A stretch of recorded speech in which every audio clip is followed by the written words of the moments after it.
ஏண்டி water can காரி, உனக்கு எவ்வளவு திமிரு இருந்தா ஏன் புருஷனையும் அடிச்சிருப்ப? ஏண்டி அடிச்ச? சொல்றேன், சொல்லு. உன் புருஷன் தப்புக்கு மேல தப்பு பண்ணா அப்புறம் ரொம்ப மரியாதை குறைச்சலாவும் பேசினான். அதனால்தான் அடிச்சேன். உன் நாத்தனார வாழ வைக்கிறதுக்காக இஷ்டத்துக்கு பொய்ய சொல்லி அவர் மேல அபாண்டமா பழிய போட்டுட்டு இருக்க. அவரும் கையை கட்டி வாயை மூடிக்கிட்டு மரியாதையா நடந்துப்பாரா? போது நிறுத்து வேல்விழி. நாங்க அபாண்டமா பழி போட்டோம், வீணா பழி போட்டோம், பொய்யா பழி போட்டோம்னு திரும்ப திரும்ப அதையே சொல்லிட்டு இருக்காத. எனக்கு அப்படி ஒண்ணும் தேவையும் இல்ல, அவசியமும் கிடையாது. அப்புறம் எதுக்காக இப்படி பண்ணிட்டு இருக்க? எங்களை நிம்மதியா வாழ விடாம இப்படி உள்ள புகுந்து கெடுத்துக்கிட்டே இருக்கீங்களே. வேல்விழி, நாங்க ஒண்ணும் வாழ்க்கையை கெடுக்கலாமா? ஓ புருஷன் தான் ரோகிணியோட வாழ்க்கையை கெடுத்துக்கிட்டு. ஐயோ போதுங்க. இதுக்கு மேல என் புருஷனை பத்தி ஒரு வார்த்தை தப்பா வந்துச்சு, இங்க என்ன நடக்கும்னு எனக்கே தெரியாது. ஏய் வேல்விழி, உண்மை என்னன்னு தெரியாம ஓவரா குதிச்சு ஆடிட்டு இருக்காத. அது உனக்கு தான் நல்லதில்ல. ஏய், என் புருஷனை நீ அடிப்ப, உன் புருஷன் அடிப்பான், உன் குழந்தை அடிப்பான், ஆளாளுக்கு இவரை அடிப்பீங்க. அத பாத்துட்டு நான் ஒண்ணு கேட்காம கமுக்கமா இருக்கணுமா? எல்லாம் உன்னை சொல்லி தப்பில்ல, தோ எல்லாம் உங்களை சொல்லணும். இவ உங்களை அடிச்சப்பவே பதிலுக்கு திருப்பி செவிலோட சேர்த்து அப்படியே 2 அடி கொடுத்திருந்தீங்கன்னா அதோட இந்த பிரச்சனையை மூட்டை கட்டி ஏற கட்டி இருக்கலாம். இவளை நம்ம அடிக்காம விட்டதுனாலதான் அந்த தைரியத்துல இவ புருஷனையும் குழந்தனையும் ஏவி விட்டு இவ உங்களை அடிக்க விட்டுருக்கா.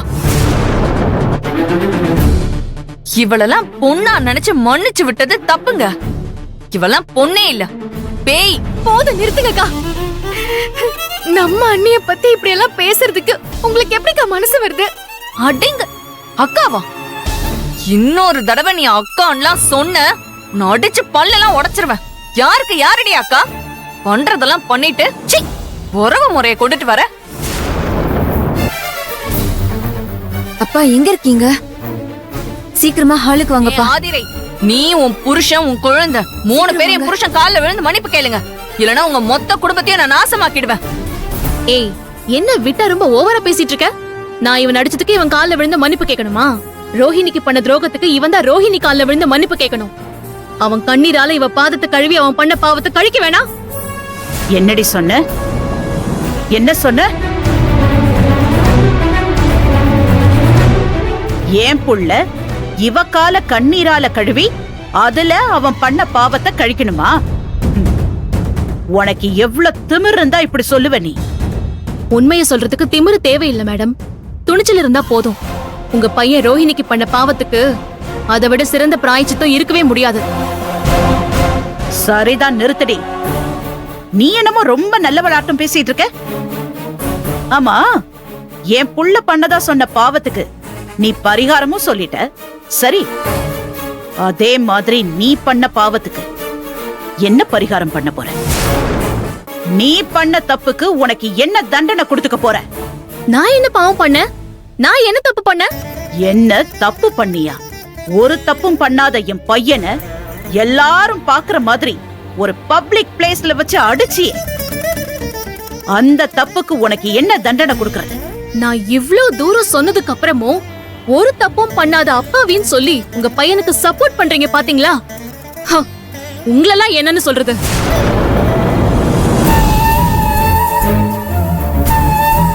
ஏய், என்ன மாதிரி சொசைட்டில பெரிய இடத்துல இருக்கிறவங்கள பத்தி இல்லாதவங்க, வயித்தெரிச்சல் பிடிச்சவங்க ஏதாவது கதை கட்டிக்கிட்டே தான் இருப்பாங்க. அதையெல்லாம் உண்மைன்னு நம்பிட்டு இருக்கிறதுக்கு நாங்க ஒண்ணும் முட்டாள் இல்ல. என்னமோ பெருசா சொன்னியே, உன் நாத்தனார் வாழ்க்கையே என் புள்ளதான் கெடுத்தான், டார்ச்சர் பண்ணா, அவ புருஷனோட வாழ விடாம பிரிச்சு விட்டான், அது இதுன்னு. அதுக்கெல்லாம் ஒண்ணே ஒண்ணு சாலிட் எவிடன்ஸ் ஏதாவது இருக்கா? சொல்லு.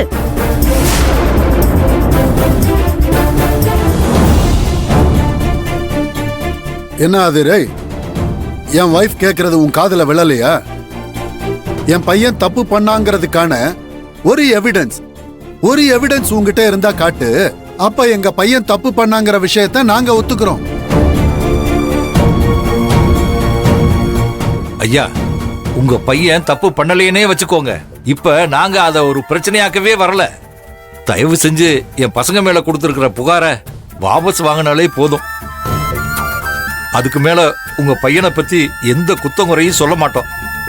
தயவு செஞ்சு வாபஸ் வாங்கிடுங்க ஐயா.